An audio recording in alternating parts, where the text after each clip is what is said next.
6वी गोष्ट जी मला प्रकर्षाने जाणवली ती म्हणजे सोशल मीडियाचा वापर. आपण तासनतास इतरांचं आयुष्य बघण्यात घालवतो, इंस्टाग्रामवर, फेसबुकवर खास करून. आणि मग नकळत स्वतःच्या आयुष्याची त्यांच्याशी तुलना करायला लागतो. स्क्रीनवर दिसणाऱ्या त्या बायका कशा दिसतात, कुठे कुठे फिरतात, पण त्या स्क्रीनच्या पलीकडे काय वास्तव आहे हे आपल्याला माहीत नसतं. यावर्षी मी ठरवलं की दुसऱ्यांच्या आयुष्यात डोकावण्यापेक्षा स्वतःच्या आयुष्यात काय चांगलं करता येईल याच्यावर लक्ष द्यायचं. 7वा धडा म्हणजे बदल स्वीकारणं. आयुष्य कधीच एका सरळ रेषेत चालत नाही. कधी उतार येतो, कधी चढ येतो, पण आपण बदलायला घाबरतो.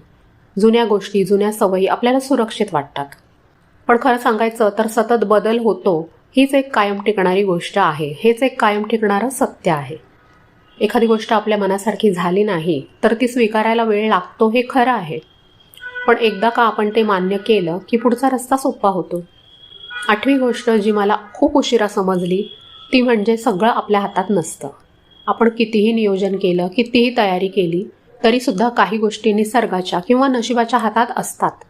अशा वेळी स्वतःला दोष देण्यापेक्षा जे होईल ते बघता येईल हा विचार करणं जास्त गरजेचं असतं.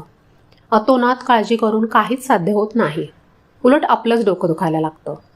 आपण सगळं कंट्रोल करू शकत नाही हे मान्य करणं खूप अवघड आहे. तेव्हा प्रश्न स्वतःला विचारायचा नसतो की मी कुठे चुकले, तर हा प्रसंग माझ्या हातात नव्हताच हे स्वीकारायचं असतं. त्याला वेळ लागतो, पण एकदा का हे मान्य केलं ना की मग मनावरचा ताण कमी होतो. 9वा धडा आहे छोटी छोटी सुख शोधणं.